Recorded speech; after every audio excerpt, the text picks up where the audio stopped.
Welcome to this Parliamentary Research Service lunchtime seminar on public and private schools. The Research Service acknowledges and pays its respects to the traditional custodians of the lands on which we all live and work. We also pay respect to all elders, past and present. Today we're going to discuss the data that we are using, where you can find the data brief, the issue that we're exploring, why this issue matters, our main findings, what the data tells us, what the data does not tell us, and any questions that you may have. We are using publicly available data from the Australian Curriculum Assessment and Reporting Authority, ACARA.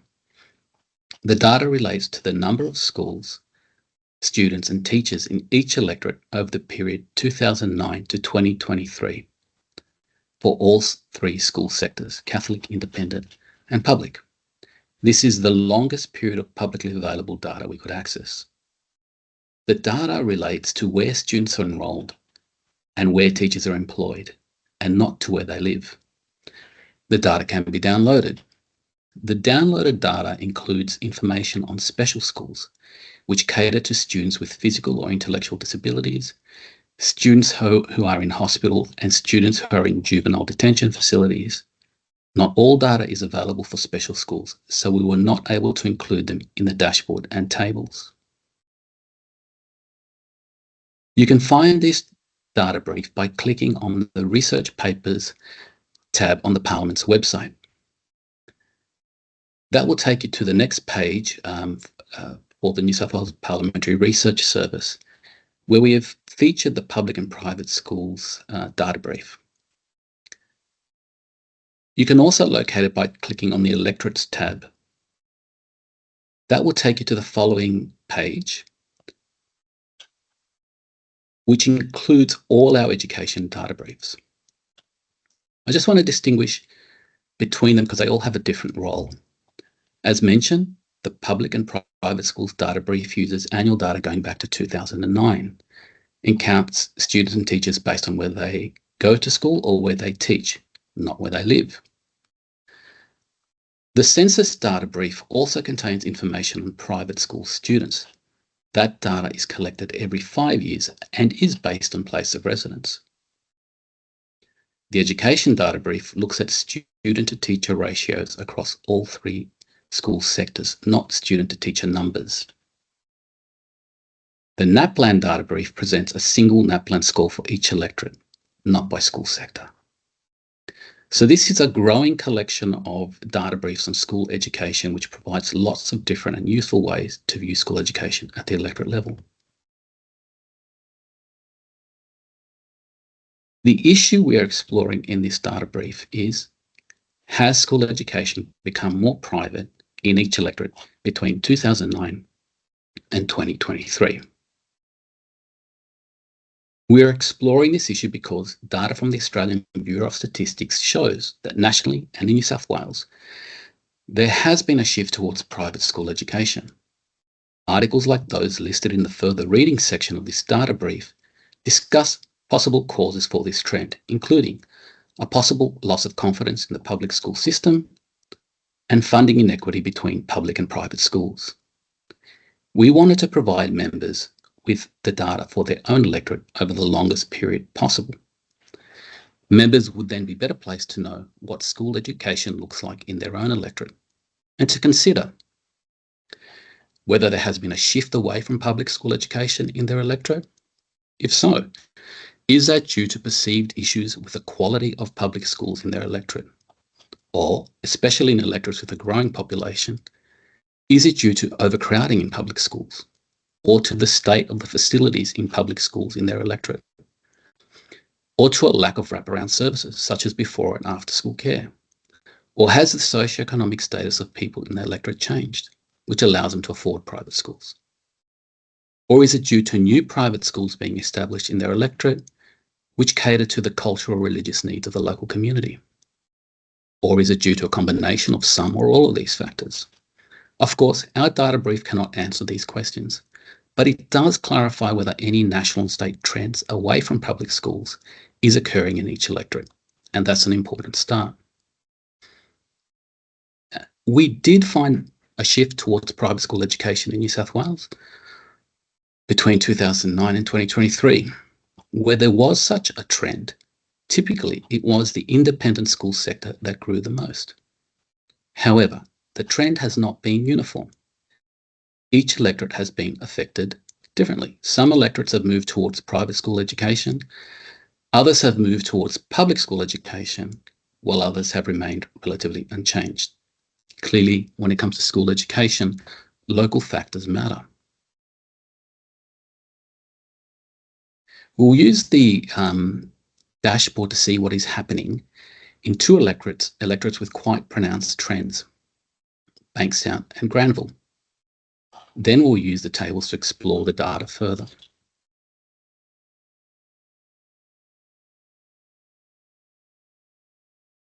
So as I just move to the data brief. So here's our data brief, and you can navigate it using the tabs here, or we can just scroll down to the dashboard. And I'm going to select Bankstown first by using the menu. I could type in the word Bankstown here, or I can just click here. And I'm given a immediate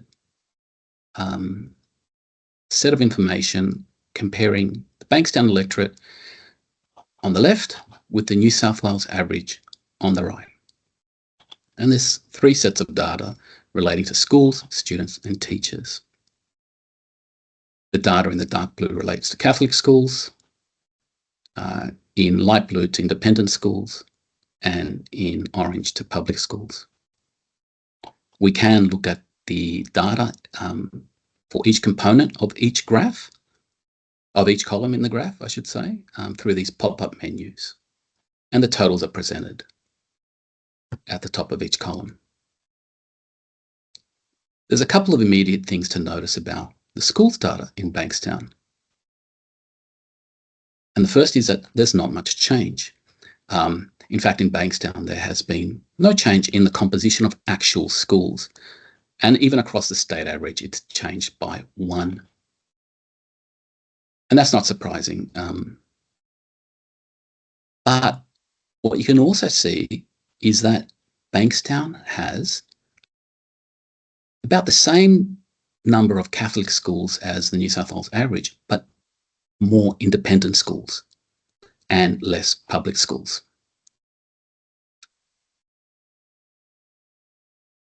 The trend is most pronounced when you get to the student data.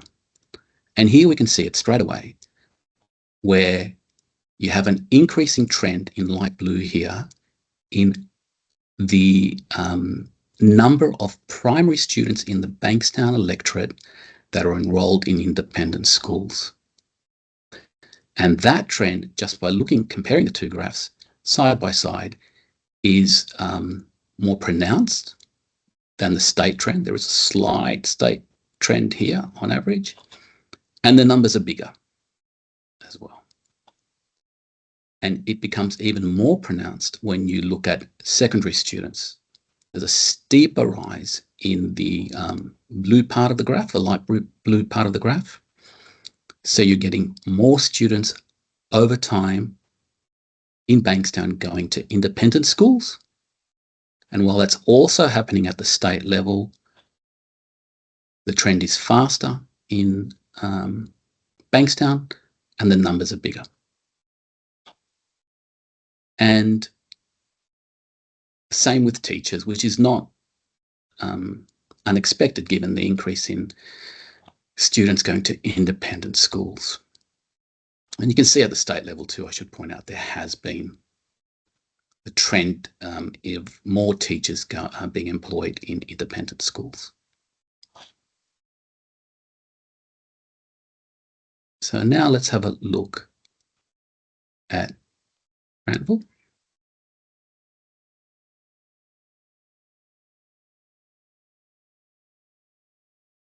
Which is there. And we're going to see a different trend. And that is a trend towards public schools. And you can see that actually in the physical number of schools, where you had 14 public schools in 2009 in Granville, but in 2023, you still had the same number, but as a proportion, they've increased as well, because there's been a decrease in independent schools in that electorate. Whereas in the state average, as I mentioned, the number of independent schools has increased slightly. But you see the trend more when it comes to primary students. Unlike the state graph here on the right, where you have a slightly increasing light blue component, it's marginal for Granville.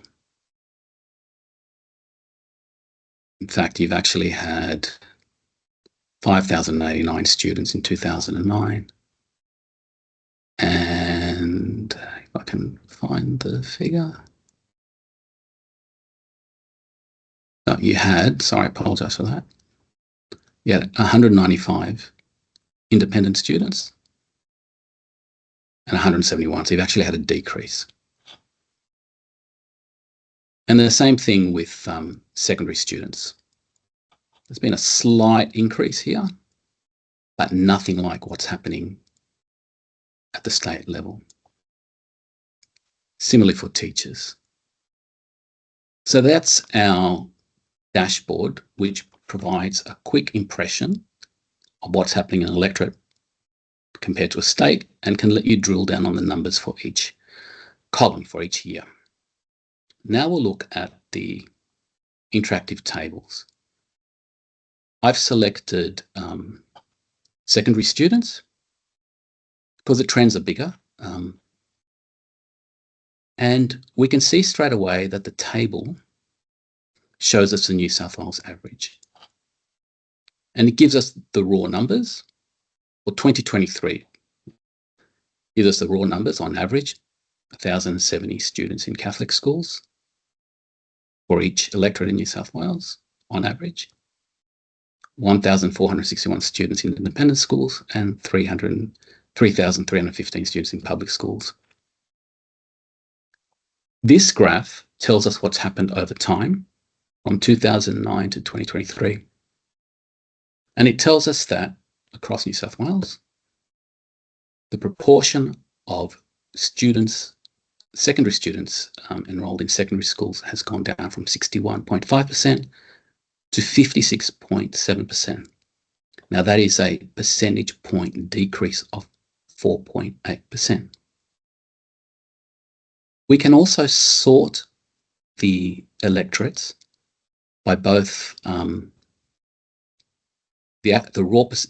percentages and the percentage point change by clicking on the column headings. So I'll do that now.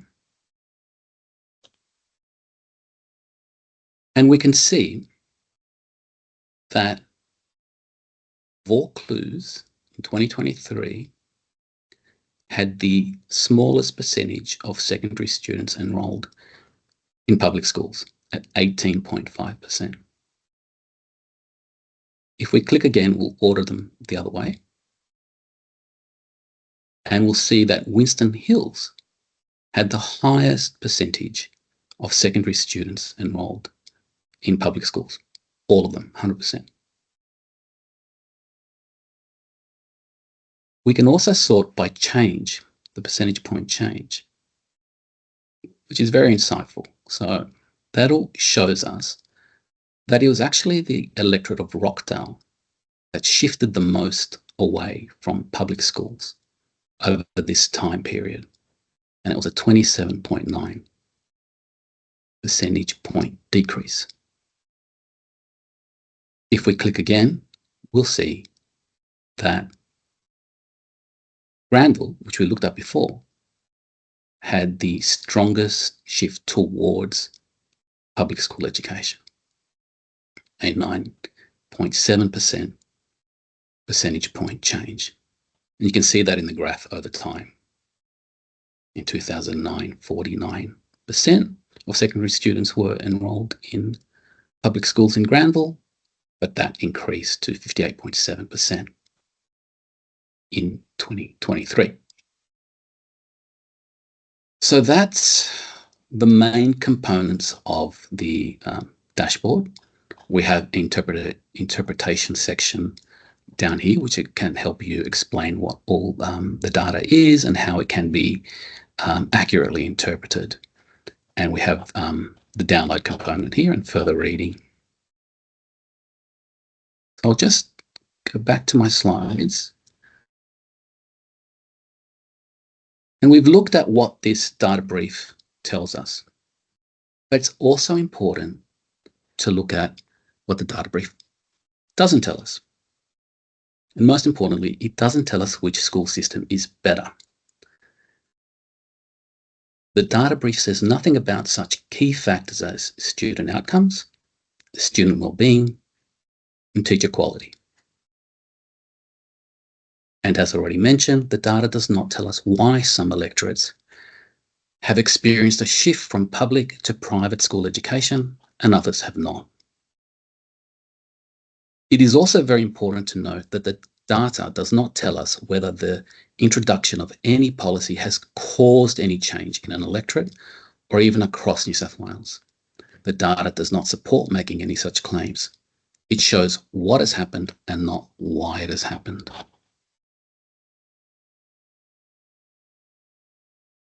Do people have any questions that I can try to answer?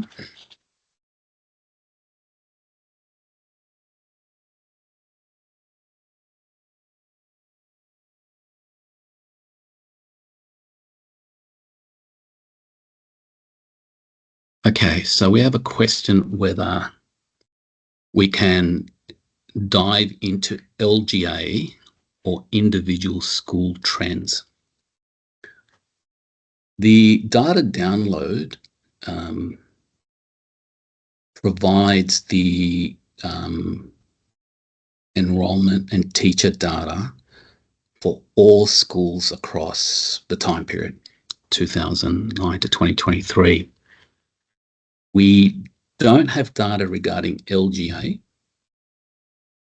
but the individual school data is there, the raw data. We haven't calculated trends for it. Is that helpful, James?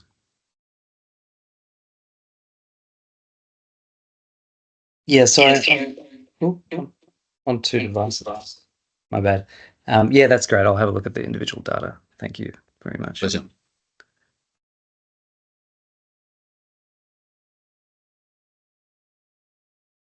Were there any other questions?